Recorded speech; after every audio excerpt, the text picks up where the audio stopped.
What's up, everybody? Welcome back to another episode of the In Faith Podcast. If you are watching us on the live, then happy Friday. If you're watching after the live when we upload the recording, I apologize. It's Right. probably Monday. Happy whatever various day you're watching. Yeah, whatever day throughout the week. But this episode, or at least these next couple episodes, presumably, are kind of big for this series. So if you're just joining us, we've been in Acts for quite some time now, all the way from the beginning, from Paul's journey in the beginning of Acts to chapter 28, where he finally gets to Rome, or is getting closer to Rome, I should say. And we've seen quite a bit from Paul. We've seen a lot of great teaching. We've seen a lot of trial. We've seen a lot of hardships, and we've seen a lot of faith. We've gotten to see, I think, one of the most perfect examples of what we can try and mirror with our walk with Christ, outside of actually imitating what Jesus did when he walked the earth. There's quite a bit of there's quite a bit of trials that Paul goes into and has to endure and go through, especially even right now as we're coming out of 27 into 28. They're traveling on the boat. They get shipwrecked. He's trying to relay the message that was given to him by the angel, and nobody's listening at first. Everyone's like, "Oh, well, we'll take it into consideration," but we're gonna go with the captain. We're gonna go with everybody else's input, and then lo and behold, they go right into the storm. Mm-hmm. So now let's see. They finally shipwrecked. They're at the what island of Malta, Right. and we kind of get to see how things pan out here. And it's interesting to me because as I was kind of reading into this beforehand, we start off with kind of what seemed to be another trial, but then it doesn't seem like Paul was fazed much by it. So we'll get into that here and start with 28 verse 1. But one thing I'm noticing it with Paul is, he was never really that type of follower to just stand by, watch, do nothing. Yeah, I think it's, we can say it seems like he wasn't fazed by things. Yet, he's just as human as us. Right. He had to be fazed by things. He just didn't let it overcome him. He didn't let it stop him. He didn't let it hinder him from keeping going. This is a guy who was beat with rods and gets up and starts preaching the next day. Mm-hmm. that type of thing. So, it had to affect him. Okay. It had to be hard to keep going the way he just kept going. But that's the main point. He kept going. Right. That's the same thing with us. We have all kinds of trials in our lives, but we keep going. We keep doing the things that Christ has called us to do. We don't stop and wallow in the why isn't my life working the way I want it to. We keep doing what Christ called us to do, the work of the kingdom of God, and all else will be added to us. Amen. That's what he promised. Amen. And I'm sure his trials fazed him. I mean, like you said, he gets beat and gets up the next day and starts preaching. I'm sure that didn't come without some, soreness, bruising, and pain, right? But what I'm referring to in that sense of being fazed is more or less in this chapter specifically, which we'll get to in a second because it's only a couple verses in. But we'll start here. It says now at 28 verse 1, it says, now that they had escaped, they then found out that the island was called Malta, and the natives showed us unusual kindness, for they kindled a fire and made us all welcome. Because of the rain, that was falling and because of the cold. So right there in verse 1 and 2, they land on an island, and it sounds like they didn't even know where they were at first. Right. Then they found out it was called Malta. Then they get a pretty warm welcome. You know, they started a fire. It was raining. They got them warm. You got to think Paul, his guards, and many other people traveling with them, you know, just rode through the storm all through the Mediterranean from Crete all the way to Malta, which roughly about 20 miles long. Oh, the island Yeah, itself. Yeah. 20 miles long, 12 miles wide is what I kind of read from it. Yeah. And I think sort of a big thing here. So they end up on Malta. Malta is a tiny island off of Sicily. So this storm that they've been in, that, you know, they frightened them, that they end up having to shipwreck from and everything, it pushed them in the direction that they needed to go. So now that they went towards Rome the whole way. You don't want to, again, just like Paul didn't want to get to Caesar as a prisoner, you don't want to get close to Rome in a storm. But that's how it happened, and that's how they got there. And you know, God's hand is what was pushing them in the storm, because we read in that storm that they had no ability to control the direction they were going. They would drag some anchors to try to keep from going too wildly all over the place. They had to pull the sails down because they were just going to get torn, and they had to let the sea take them where they were going to go. Well, the sea took them. God took them really close to Rome already, took them right up to Sicily, so they can now go up to Rome. Well, and I was looking into and pulled up actually from one of the books that you had recommended to me a while back. That kind of gives a little more insight to some of these scriptures, and I found so in this version it says that they met natives. Yeah. They ran into natives on the island, but when I was looking into this here, it gave kind of a pretty cool insight. It says the word natives shows up as barbarous Mm-hmm. in the King James Version, which is a translation from the Greek word barbar. So like barbarian. Barbarians. Yeah, barbarians. But it says it's unfortunate. It's an unfortunate word in our modern English language. We tend to think of somebody who is barbarous as being wild and half-clad person. But the Greeks simply used that word to refer to anyone who didn't speak Greek. They believed their language was the most beautiful, poetic of them all. So today we would say that they were indigenous to the island of Malta.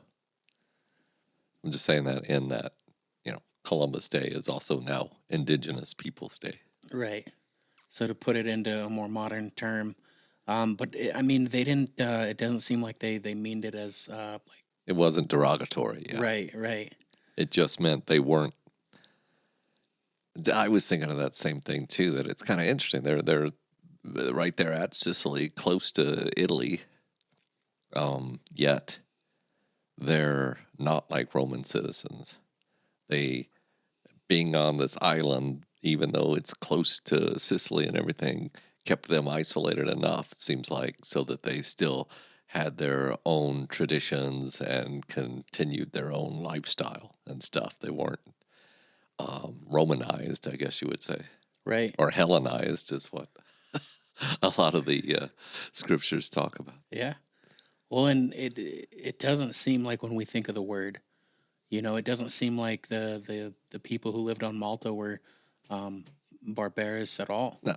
They found all these men washed up ashore, and they started trying to Yeah. welcome them. I guess Show they them show a little compassion, kindness, yeah, yeah. and kindness. They started a fire.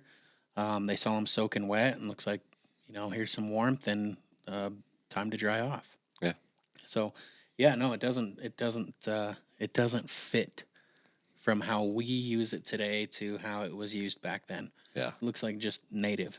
But I thought that was an interesting piece to see where that word native came from in, an older time, and like the King James version, and what the Romans used it as. Right. But here's where I was referring to where it didn't seem like Paul was really faced by this situation in particular. In 28:3 it says, "But when Paul had gathered a bundle of sticks and laid them on the fire, a viper came out because of the heat and fastened to his hand."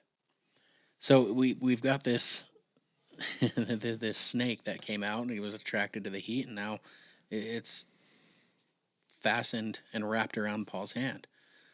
But it almost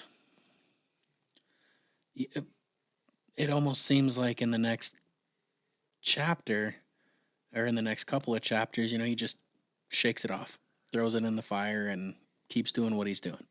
He wasn't phased by, I don't know. It doesn't say in the scripture if he was like physically phased, or if he was just like, oh, whatever. But he kept doing what he felt he was called to do right then and there. He's gathering bundle of sticks. So we do read that the natives kindled the fire. They started it. Well, this is where I was kind of going, where Paul doesn't seem like the kind of person to just sit back and watch. They started the fire. Okay, well, now he's going and gathering sticks so he can keep it going. Right. He's kind of still in that servant mode, for lack of better words. But in continuing, it says, here's where it gets interesting. It says, "So when the natives saw the creature hanging from his hand, they said to one another, 'No doubt this man is a murderer, who, though he has escaped the sea, yet justice does not allow him to live.' But he shook off the creature into the fire and suffered no harm." So right away, they thought, okay, well, he survived a whole storm. He's living now, but fate won't allow him to live. He's got to be a murderer. So that instant judgment. Sounds just like Job, right? It's Job's friends all over again. If you're suffering like this, then you must have some sin that you need to confess and get out of the way. And quite frankly, that's still the way the world thinks today. Mm-hmm. Now we hear it tossed about all over the place. Karma. Oh, yeah. I mean, people just say karma all the time and stuff. Well, it's bad karma, if something happens. But that's not true.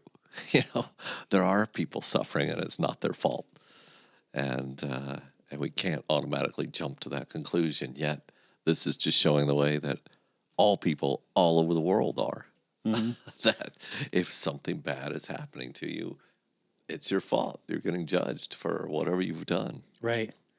Well, and here's why, and again, it doesn't say in the scriptures, that Paul wasn't faced by this, but just to hear a viper, any other time, this snake would have wound many people dead.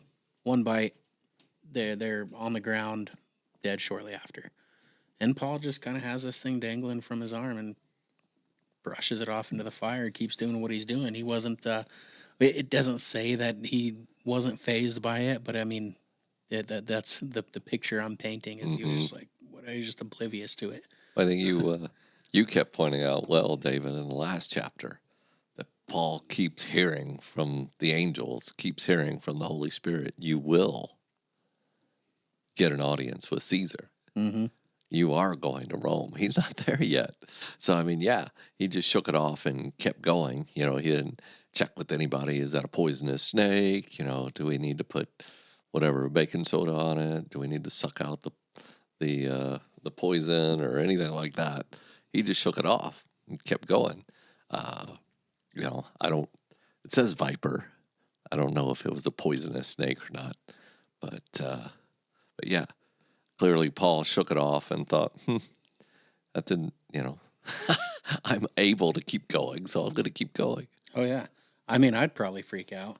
Well, yeah, because I don't have that confirmation of making sure. it to Rome, and I'm not yet in Rome. We'd be So asking we'd be asking these natives, "Hey, is this a poisonous snake? What yeah, do yeah. do I need to suck out this poison? What do I do?" I wonder if they even had that back then to know what to do when that kind of thing happened. I don't know. I don't know. Well, and another thing you look out here, snakes, right? Snakes have been the bad guys forever, and that's the Adam and Eve, or Eve was tricked by a snake at the very beginning of the garden. So clearly the devil was able to coax the snake into doing his dealing way back in the garden. And here these nasty snakes are Yeah, still attacking the people God sends out. Doesn't matter. Paul shakes it off, keeps going. yeah. That was the first form taken of manipulation, was that serpent. Yeah. So, um, but going back a little bit to the judgment, that they had no way of even coming up with this idea that Paul was he has to be a murderer, and like he survived the sea. Fate won't let him live. That's why that snake is attached to him. That there's an important truth that Jesus said in, what was it, Matthew 7, where he says, "Judge not, that you will not be judged. For with what judgment you judge, you will be judged. And with what measure you use, it will be measured back to you." So he right then, I think here's a kind of this situation as a perfect example of it. It is right off the bat. They see the snake and they're like, "Oh, no, that this has to be the story." Mm-hmm. Well, and really, that's their theology. I mean, it's flat out theology. That's all it is. And that's a lot of our theology as well. That even for ourselves, right? When something goes bad in our lives, regularly we think, I'm getting paid back for all the bad that I did before. So it's a false theology. It's not real. It's not the way it is. Yet it's still prevailing. We see it in the book of Job, and we see God come out and say, this isn't the way it works. Mm-hmm. You can't count on that, but it doesn't matter. Really, the whole world is that's still their theology. If something bad happens, God's judging you. Well, you know what? It's interesting that we see this play out, because in Mark 16, we kind of see an interesting passage in what Jesus tells his disciples. He tells them, go into all the world and preach the gospel to every creature. And as he is telling them this, he adds, and these signs will follow those who believe. In my name, they will cast out demons. They will speak with new tongues. They will take up serpents, right? Which is what Paul just Yep. just did. He took up the serpent right into the fire. And if they drink anything deadly, it will by no means hurt them. They will lay hands on the sick and they will recover. So I don't see it here that Paul was bit or anything like that. It says they wrapped around, but even then, um, it no harm will come. But then even that gets interesting, because in our next verse, Yeah, the reason I guess I thought he was bit, my version here says when the local people saw the creature hanging from Paul's hand, but I suppose it could still just be wrapped around his hand.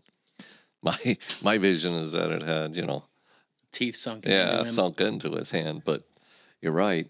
But I was going to suggest, other than the poison, Mm-hmm. Paul has 100% satisfied all of what is said in Mark 16. He's done it. Mm-hmm. He's done all that. He's cast out demons. He's spoken other tongues. He's had a serpent, I believe here he had the snake bite him, and he shook it off. So yeah, certainly we've seen all of that fulfilled. I don't know about the drinking of poison. I'm not sure we see that anywhere, but yeah, I'm, Paul fulfilled most of Mark 16. yeah, and I mean, just as an example, Yeah, of Jesus saying, "Well, no harm will come to him," yeah, and we see that here. We see the whole thing pan out in what Jesus said while he was on earth, and then even after, as Paul's continuing this ministry. But here's where even that kind of gets flipped and turned around. In our next verse, in 28:6, it says, "However, they were expecting that he would swell up or suddenly fall down dead." So sounds like maybe it he sounds got like he bit. did get bit. I just didn't see it in that Sure. version, so I didn't want to assume. But yeah, so it sounds like he did. But after they had looked for a long time and saw no harm come to him, they changed their minds and said that he was a god. So within a short amount of time, he went from a murderer who fate has it to where he can't live.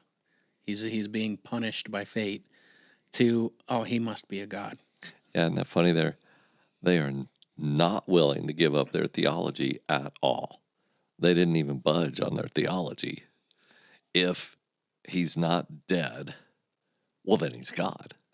Because our theology of someone, if something bad happens to them, it automatically means they're being judged for something wrong they did. They can't give up on that. Nope, we're right about that. So if he didn't die from this, then he's God. Well, and the funny thing is, this isn't the first time.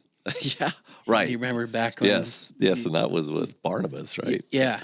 Yeah. So it's not the first time that Mm-mm. somebody has mistaken it for being God, but I mean it's one of the few times we see that judgment change so quickly.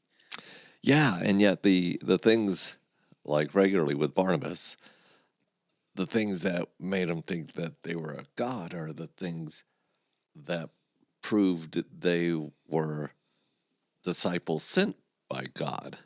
So I mean, the signs that a disciple is taking with them, being able to drive out demons, being able to heal the sick, speaking in other tongues, those are signs that showed people that Paul was truly a messenger sent by God to get the gospel out to the Gentile world. Yeah. Well, and he even made it clear in that last instance, where he says we're men, we're not gods, Right. and then they went from thinking he was they were gods to stoning him and tracking him out of the city. Right. So we see that kind of flip Right. beforehand. They first thought he was a god, and then decided, oh, he needs to be stoned and thrown out of the city. Which is odd, right? Like the signs are still just as miraculous. Right. So if they're not gods themselves, they're clearly been given power by God that most people don't have. Mm-hmm. So why? And yet they're still willing to flip and say, well, if you're not a god, then we don't like what you're saying and we're going to stone you. I mean, me personally, it might be worth a listen if it were me. But then again, I don't know. I always do this. I always will read something and then I'll put myself back in there. If that was to happen today, how would I react? Well, it might be worth a listen, but at the same time, I don't know. I wasn't there. Yeah. So I can't assume, knowing what I know now, Yeah. that I would have done something completely different back then when I wouldn't have known what I know now. But at the same time, it's like when you see a lot of this stuff unfolding in front of you, Mm-hmm. you almost wonder what goes on behind it. Well, think of, so for me, I've heard people say, hey, I don't know that this is going to happen, or they describe a dream or something that they had, and regularly for me anyway, the way that they present it has more to do with me either liking it or wanting to believe it or something like that, rather than the content itself. Often because and we see that, we see this with Old Testament prophets, right? They came to the kings, they got in their faces, and they told them, look, you need to do this. Well, sometimes that happens to us. Somebody comes to us and they lay something out flat, and we don't like it. It seems rude, and we don't want to listen to it because it seems rude. And yet the information they're giving turns out to be 100% right. Right. The advice they're giving is stuff I should have followed, but they were rude, so I don't want to deal with it. I can see a lot of that going on with this as well. It's the factor of pride. Oh, yeah. If something isn't delivered in a way we want it to be, or, Right. or willing to accept it, then we're just brushing it off. Mm-hmm. Or if it doesn't match my theology. Right. I mean, thinking about it now, I just think it'd be worth a listen. Like, what? Tell me how these things are possible. Yeah, and yet Paul was very much like a prophet of the Old Testament, just flat got in people's faces and said how it is. Or it seems that way in the writing. Right. There are places in his letters where it suggests perhaps he was meeker in person, but strong with the pen. But still, the things that he's saying, just like, back in chapter 27, where he had to throw out an I told you so when they didn't winter where he said they should. And the storm is throwing them and they don't know what to do. So, Paul's message was hard to hear. Well, that was a good moment, though, too, for us. Yeah. Because we get to see Paul get a little modern, and what we would do this day, a I little like that. modern A day. little modern. Yeah, he said, well, I hate to say I told you so, but I told you But I so. totally did. Yeah. So we get to see a little bit of Paul saying, you know what, I told you so. I feel like Shoulda we see listened. that every now and then with Paul, right? We see some personal stuff, like when he got slapped by the high priest, Mm-hmm. and he was about to dig into him he did say something before he realized he was a high priest. He's like, whoa, I shouldn't do that. And that, I felt like that showed his humanity, because like when Christ was in the same position, Christ didn't go off on anybody. He didn't, he didn't sort of slink back, but Paul slung a little bit back before he realized, whoa, this is a high priest. I can't do that. Yeah. So yeah, it's that thing. That Paul was human. That's part of the thing. Like these prophets, these powerful prophets that prayed and the rain stopped, and 3 years later they pray and the rain starts again. One of the books here, I don't remember which one it was, maybe James, or one of the books mentions that they were all just men, but men who knew God, and so they were powerful in the things God called them to do. So the difference is not the men themselves. The difference is not the strength of the men. The difference is their belief, and that they believed God without hindrance. Where we hear that anyone that puts their hand to the plow and looks back, they're no good. If you think of the plow, well, the ruts are going to be all over the place if you're looking back. So it's not a difference in the power of man. It's simply a difference in belief and what God will do through you, Mm-hmm. if you believe. Well, and I was trying to look up as you were. I saw that, so I kept talking. Yeah, no, I was trying to look up in this next verse. I was like, okay, I'm going to try and say this name and not mispronounce it. And then so I tried to look up a pronunciation. I was like, you know what? I'm just going to bomb it. Publius. Publius. Publius. I'll just throw something out. I don't know how you say it. I don't know either. Publius. We'll figure it out. But going back on what you were saying with Paul being, he was human, like any one of us. I think that's why it was, kind of put on my heart to even begin this series in Acts with Paul is because in a lot of what I read, he's probably one of the most, or not the most, but one of the most relatable people to what we can experience today. Um, just by that simple show that he was human. You know, there was imperfections there, and even if there's so much as "I told you so," or like you mentioned when he kind of snapped back at the high priest. You know how many times I can count. Um, I can't count how many times I've lost my cool or Hmm. um, You mean today, right? was quick to say "I told you so." No, no, actually today was pretty calm. Today was a good day. Oh, good. No cools lost today. Hmm. But one thing that we see from Paul that we may not be able to see too often with ourselves is that catch back. Oh, I shouldn't Right. be talking about to the high priest like this. And then we do see him kind of reel it back in and say, you know what, this is what the scripture says. Right. That was my bad. I I can't speak for everybody. Right. But 3 days later, Yeah, yeah, but I can speak for myself. 3 days later, I agree that what I did was bad. Yeah, that's about how it goes. I'm not always quick to catch it. Mm-mm. I like to hold on to it too. Oh yeah, the I grudge. was right. There's I'm still right. plenty of room in my pockets for for the good old grudge. Anyway, that's not the way to go. No, This is why we fellowship over. this is why we God's learn. word. This is why we learn from Paul. Yes.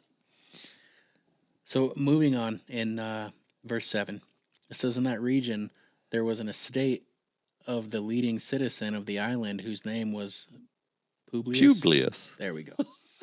Who received us and entertained us courteously for 3 days. And it happened that the father of Publius, the way you say it, like puts that in my head. So then that's how I try to Publius. yeah. So yeah, I'm just that guy.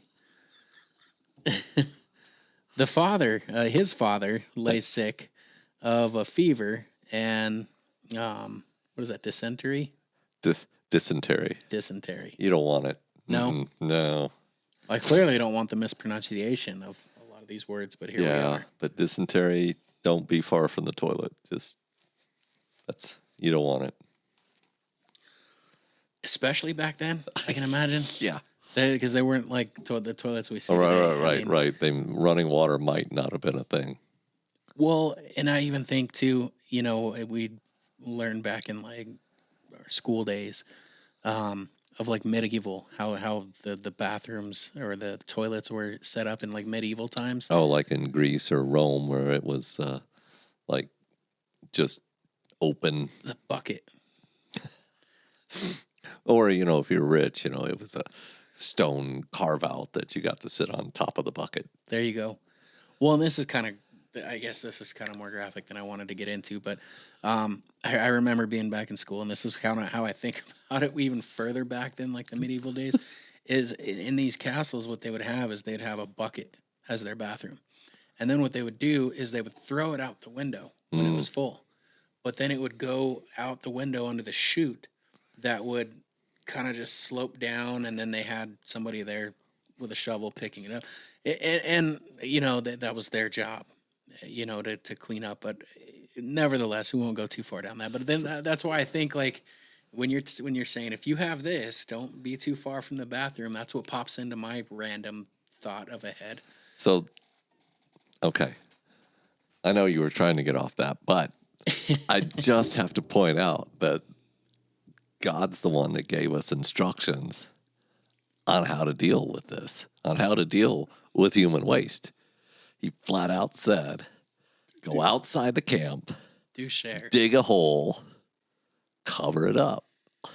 That's in, I don't know, one of the first 5 books is where that's in there. Leviticus is what I always think, but I'm not positive it's there. But I mean, God was so much a God of the people that he dealt with all of it.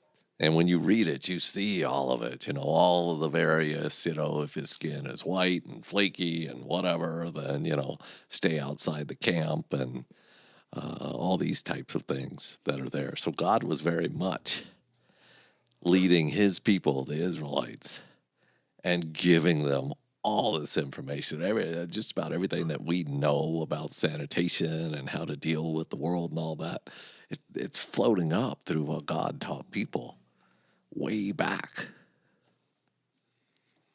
So we've kind of taken it upon ourselves to spoil ourselves with running water and waste management when we. And I'm very happy we do that. Yeah. Well, it seems like God simplified it for us. Yeah. But we only see dogs and cats do that nowadays. Animals, they bury it. Yeah. Moving on. Little aside. But yeah, that's what popped into my head is like that visual of, I wonder what they used back then. I don't know. My mind is random, but it's fun. But moving on in verse 9. So when this was done, the rest of the rest of those on the island who had diseases also came and were healed. I think I didn't finish that last, so I'll go back just a little the bit. dad Okay, was so, healed yeah, too. Yeah. Dad was healed. Paul went in and prayed, laid his hands on him, and healed him. Right? So now in verse 9, word gets out. Right.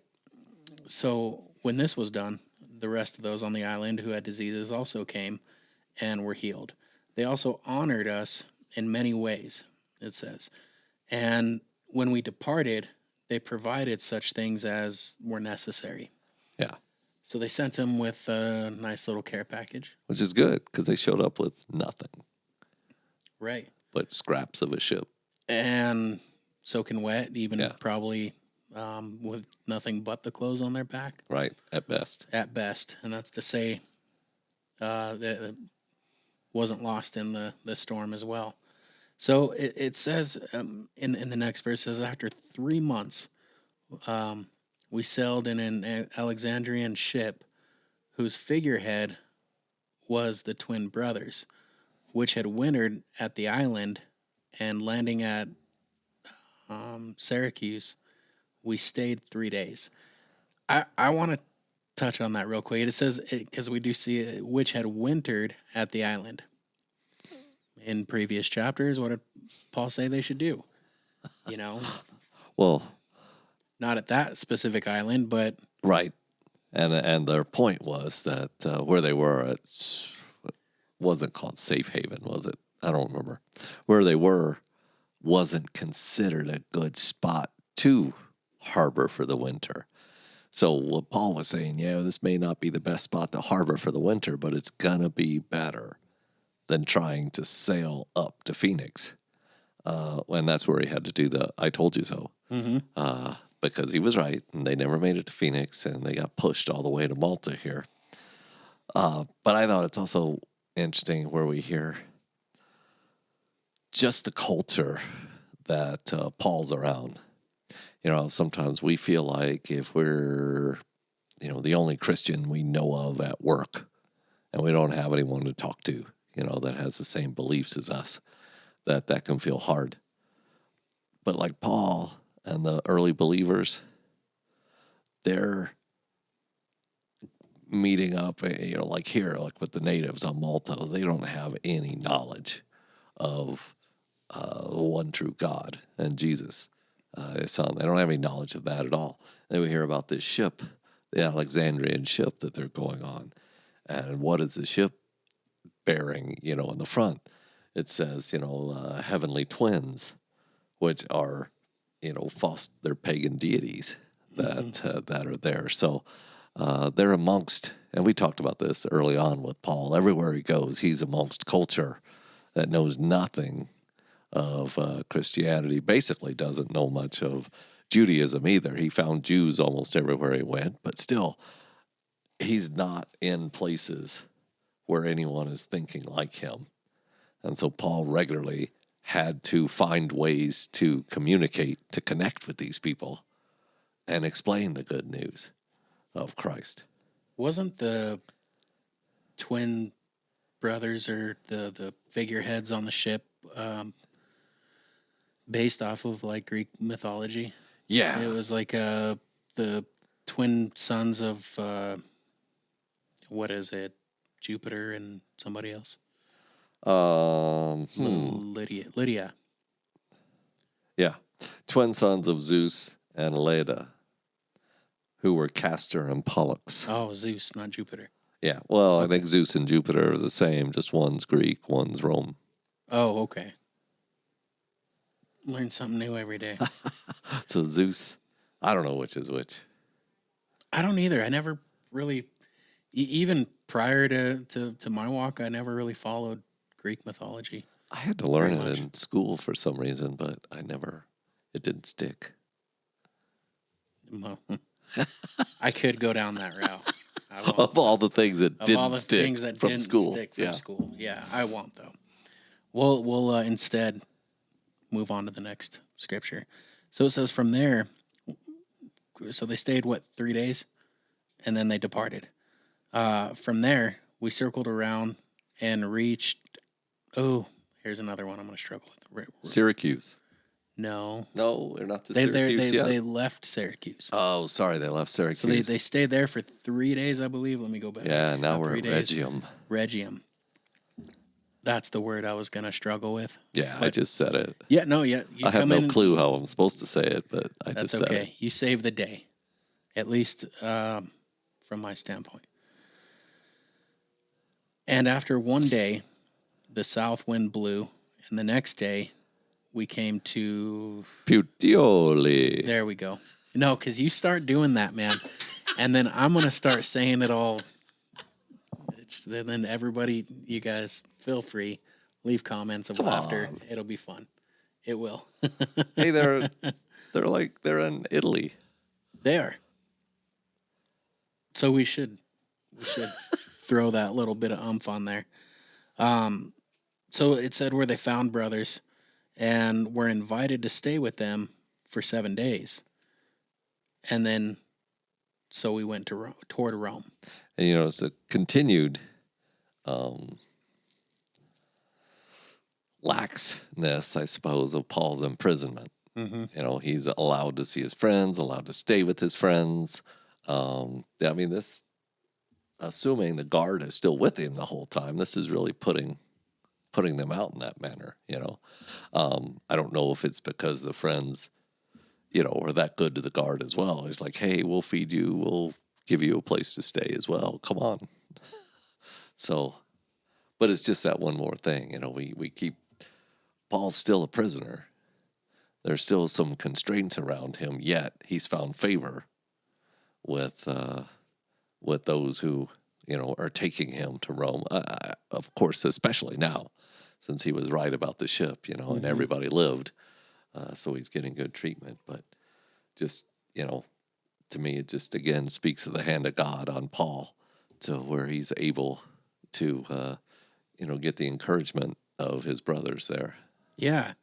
Well, and we see not like anything else really stopped him from doing his mission work, but we see it get a little easier when he's not being hovered over. Because keep in mind, there's still guards traveling with him. Yeah. He's still technically in custody, but they're like you said, they're kind of showing him favor. They're being a little lenient with him. He's allowed to go see friends. He's allowed to travel a bit. Yeah. And we see here that he's staying with people for 3 days a week, 7 days. And then from 14, at the end of 14, it says, and so we went toward Rome. Yeah. And so after all these stops, then they're still gradually making it toward Rome. But I think here is where we see that final stretch possibly. Mm-hmm. We'll have to read on to continue. But I think this is a good place to stop. I think what we see right here too, we see a couple of groups here meeting Paul from different places. They're meeting Paul on the roads to Rome, the Appian Way, which was a big, Roman highway, so to say, that you could travel to get there. So yeah, news is traveled. People know that Paul is in Rome. They're coming to see him. Yeah. Well, and let's see. They went toward Rome. There's still maybe a few stops they make on the way. But yeah, I think for time's sake, there's a good stopping point. They found some like-minded people to stay with, and were invited to stay for 7 days. We knew, kind of coming into chapter 28, it would be a two-parter, and we'll continue out and hopefully finish next week. Yeah. So we're still on the journey to Rome. He's almost there.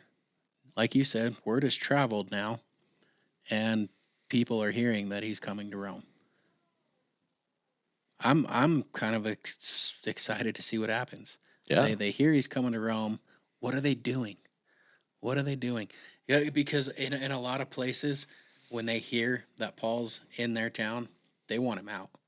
Mm. And even though the good word travels, they want to meet him to get him out of there. Think of this, though. This also sort of speaks of the good job that Paul has already done in spreading the gospel. Yeah.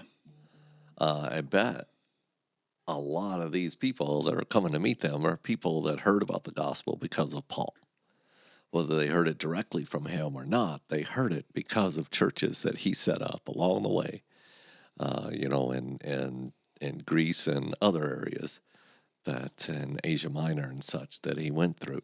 So you've got people that know the gospel because of Paul coming back because they hear Paul's coming to Rome. Yeah. And I think that's the big break. Yeah. That Paul's mission is getting. Mm-hmm.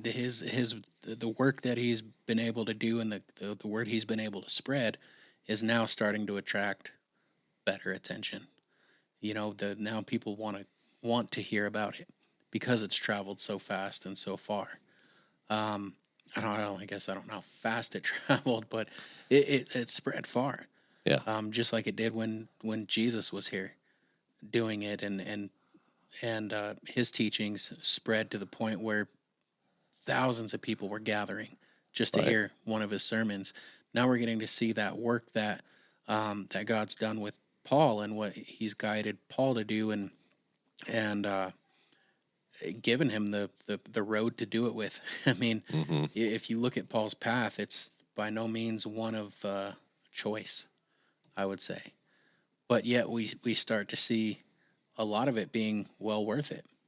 Yep. To be able to give that news and spread that gospel and get people to actually hear what he has to say. Mm-hmm. But that's where we're going to stop for today. Join us again next week as we hopefully finish out Acts 28 and our series in Acts. So we thank you for joining us, for going back, watching. If you want to keep up, get notifications of when we post, when we go live, go ahead and follow the page on wherever you're watching or listening. So we thank you, and God bless. Hurry up.